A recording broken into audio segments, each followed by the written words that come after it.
मिळावे म्हणून काही महिला फासावर सुद्धा गेलेल्या आहेत. त्यांच्यावर लाठीमार झालेला आहे, गोळीबार झालेला आहे, जेलमध्ये जावं लागलेलं आहे, मोठ्या दलित कांडाला सामोरं जावं लागलेलं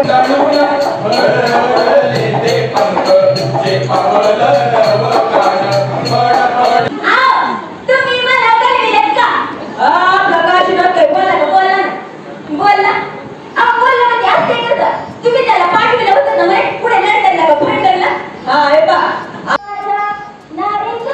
हॅलो नमस्कार, कसे आहात सगळे? मी आहे अबोली ड्रीम लाईफ आज अगदी मनापासून स्वागत करते. हॅलो आज आहे नमस्कार, 8 कशा मार्च आहेत माझ्या जागतिक छान महिला गोड दिन. मैत्रिणी? आणि मी हा जो चॅनल चालवते किंवा माझ्या चॅनलला जे काही महिला पाहतायत तर फक्त लहान मोठ्या कोणत्याही वयाच्या आणि त्या सगळ्यांना आज माझ्याकडून मनापासून महिला दिनाच्या शुभेच्छा. आणि तसं महिला दिन खरं तर आपण रोजच सेलिब्रेट करायला हवं, कारण आपण महिलांना रोजच काही ना काही नवीन करत असतो. तर गरजेचं नाहीये की 8 मार्च हा दिवस आपल्यासाठी ठरवून दिलेला आहे की त्या दिवशी आपण उत्साहाने आणि खूप म्हणजे मनापासून हा दिवस साजरा करायचा आहे. बट माझं असं म्हणणं आहे की रोजच आपण हा दिवस जरी साजरा केला ना तरी कमीच पडेल. तर मी आलेली आहे माझ्या मैत्रिणीच्या लायब्ररीमध्ये. तिने आम्हाला नमस्कार, आज मी पुन्हा एकदा आलेली आहे एका कार्यक्रमाला. बऱ्याचशा गोष्टी आहेत ज्या आमची मनी काम मिळणार आहेत, अगदी छान आहे. सो नक्की बघा. तर मागे तिकडे चष्मिश, माझी फ्रेंड सुनीता आणि मी आहे मनीषा. तर ती तिच्या लायब्ररीबद्दल बोलत होती.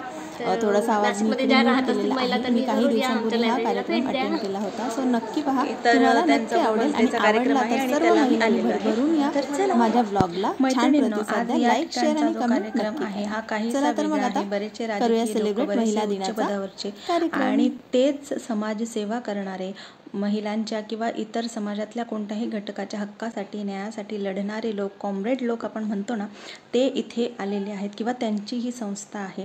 ते एकजुटीने इथे काम करतायत. आणि नक्की महिला दिन साजरा का करावा किंवा त्याची सुरुवात कोणी केली, का केली, या गोष्टींची, या प्रश्नांची उत्तरं आज इथे मिळाली.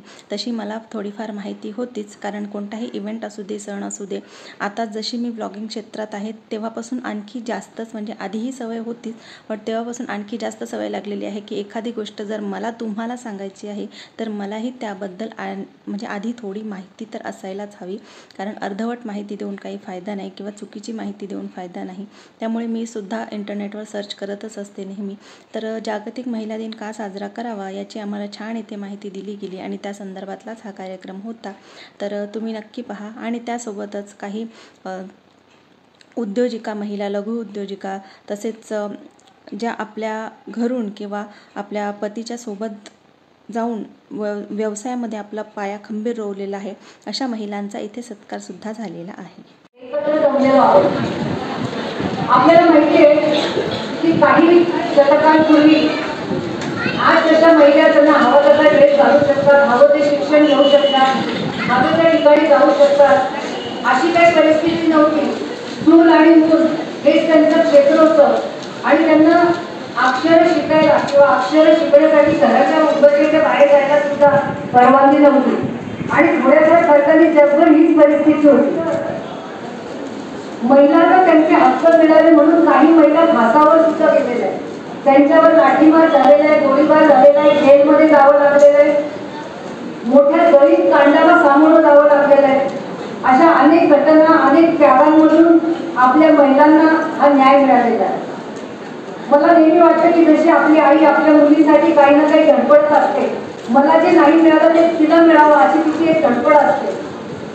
तशा पद्धतीने आपली माऊली झालेल्या ज्या अनेक महिला होऊन गेल्या 200, 250, 300 वर्षापूर्वी, की आपण त्यांच्या रक्ताचे कोणी नव्हतो, पण एक महिला म्हणून त्यांना असं वाटलं की यांना न्याय मिळाला पाहिजे, यांना शिक्षण मिळालं. वातावरणामध्ये जल्लोष निर्माण होत नाही, पण उत्साहाच्या बरोबर ही जी त्यागाची परंपरा आहे की ज्यांच्या त्यागावरती, ज्यांच्या मासाच्या बलिदानावरती आपलं हे सगळं आजचं स्वातंत्र्य उभं आहे, त्या महिलांची आठवण काढणं, त्यांना क्रांतिकारक लाल सलाम करणं, त्यांना सॅल्यूट करणं किंवा आपल्या बोली भाषेत त्यांना एक मानाचा मुद्रा किंवा नमस्कार करणं, यासाठी आजचा आपला मुख्य कार्यक्रम आहे.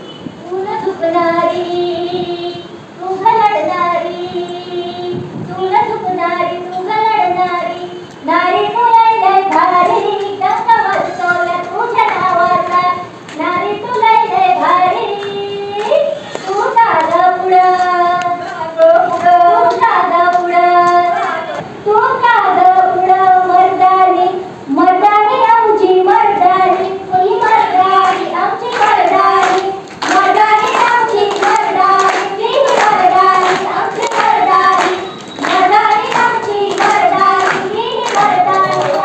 पाखरांना सारं रान धुंडाळून सारं पाखरांना सारं रान धुंडाळून पडले ते पंख जे पावलं नवकाळ पडले ते पंख जे पावलं नवकाळ साऊ वाघीण तुझी थोडली काळी साऊ पेटती मशाल साऊ आगती तलाल साऊ सुरक्षितांची गाल साऊ मुक्तीचं पाऊल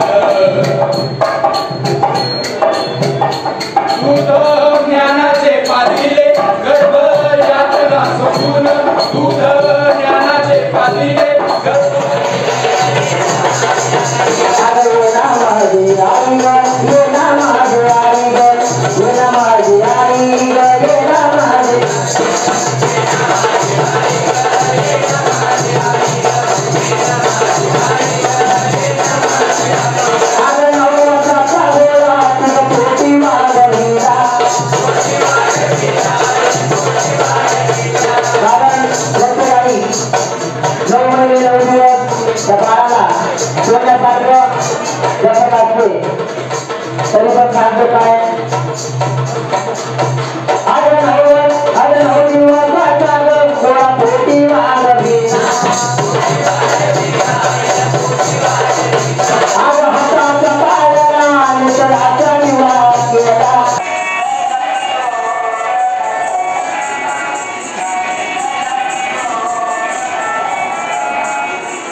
तुला त्याच पोरीशी लग्न करायचंय ना पण पोरीचं नाव जात पात कोण कुठली काय पोरीचं नाव काय जुली ट्रेशर जुली ट्रेशर जुली कायची कशी काय नाव अरे नाव तसं होती काय पोरीचं बाबाचं नाव काय मिस्टर जॉन जानराव आहे का अगर कोणी असं तर पाठवून दे तेवढ्या त्याची बायको आहे तुम्ही मला गरमी देत का तुम्ही मला गरमी देत का प्रकाश नका बोला बोलला म्हणजे असते का तुम्ही त्याला पाठवलं होतं ना मग पुढे लंडनला का फंडनला हे पा आपल्या दादाला बघायला ते पाहुणं इकडे येणार आहे घर कसं एकदम व्यवस्थित झालं पाहिजे बघ तुम्ही जा ना तुम्ही जा ना आम्ही बघू घेऊ चला का आवडलं तर बसल्या की तुम्ही तुम्ही काय करा तुम्ही एक महत्वाचं काम करा हे आपल्या लॅबवरचे भांडे आहेत त्याच्यावर वेगळं बसले हो आशे घासून काढा ना की त्या माणसाचं थोडं त्याचं दिसलं पाहिजे येणार का तुम्ही एक महत्वाचं काम करा हे आपल्या घराचे जे पोटे सुट्टे आहेत ना याला खाली खाली सवय हो खाली जरी असलं ना हात चुकलेला पाहुणा आला की पाहुण्यांसमोर जाते आईच्या कमराला ती लागते पाहुण्याकडे बघते मैत्रिणींनो, यानंतर बऱ्याचशा अशा महिलांचा सत्कार करण्यात आलेला आहे ज्या एकटीने उद्योजिका म्हणून समाजात आज स्थान चांगलं आपलं कमवलेलं आहे. त्यासोबतच कुटुंबासोबत राहून सुद्धा किंवा कुटुंबाला सोबत घेऊन सुद्धा एक आपली वेगळी ओळख निर्माण केलेली आहे. किंवा अगदी वयाच्या 80 वर्षापर्यंत ज्या समाजासाठी लढतायत झटतायत अशा महिलांचा तुम्ही इथे पाहू शकता. अशा महिलांचाही इथे सत्कार करण्यात आलेला आहे. तसेच नाटक, गाणं किंवा डान्स यातूनही आपले कला आविष्कार इथे दाखवण्यात आलेले आहेत. आणि त्यानंतर महिलांसाठीही काही हलकं फुलकं छोटेसे कार्यक्रम इथे ठेवण्यात आलेले होते. प्रश्नमंजुषा होती तर त्यामध्ये आम्ही सुद्धा सहभागी झालेलो होतो. मी आणि माझ्या मैत्रिणी जमेल तेवढं जेवढं आपल्याला नॉलेज आहे तेवढी उत्तरं देण्याचा आम्ही मनापासून प्रयत्न केलेला आहे. आणि छान छान बक्षिसं सुद्धा इथे ठेवलेली होती. तर अशा प्रकारे हा आजचा कार्यक्रम होता. थोडासा वेगळा होता तर तुम्हाला नक्कीच आवडला. जर तुम्ही इथपर्यंत पाहिला असेल तर तुम्हाला नक्कीच आवडला असेल असं मला वाटतं. तर मला तसं सांगा तुम्ही कमेंट करून. आणि आपला जागतिक महिला दिन का साजरा करतात हे आत्ता मी तुम्हाला या व्हिडिओमध्ये नाही सांगत बसत, बट तरीही तुम्ही स्वतः जाऊन एकदा इंटरनेटवर किंवा यूट्यूबवर त्याबद्दल भरपूर माहिती आहे. तर एक महिला म्हणून मला असं वाटतं की नक्कीच प्रत्येक महिलेला माहिती असावं की जागतिक महिला दिन हा का, कशासाठी आणि कोणी सुरू केलेला आहे. तर ही गोष्ट तुम्ही नक्की सर्च कराल. माझ्या सर्व मैत्रिणी हुशार आहेत, तर यूट्यूबवर जाऊन नक्की तुम्ही ही गोष्ट सर्च करा. तुम्हाला छान वाटेल आणि अभिमान वाटेल त्या स्त्रियांचा ज्यांच्यामुळे आपण 8 मार्च हा अगदी उत्साहात साजरा करतो आपल्या पद्धतीने. तर आजच्या व्हिडिओमध्ये बस एवढंच. आवडलं तर नक्की लाईक, शेअर, कमेंट आणि सबस्क्राईब करा. एक महिलाच एका महिलेला सपोर्ट करू शकते, हो की नाही जास्त? तर मग तुमचाही सपोर्ट हवा आहे तर सबस्क्राईब करा. पुन्हा एकदा भेटूया एका नवीन व्हिडिओ.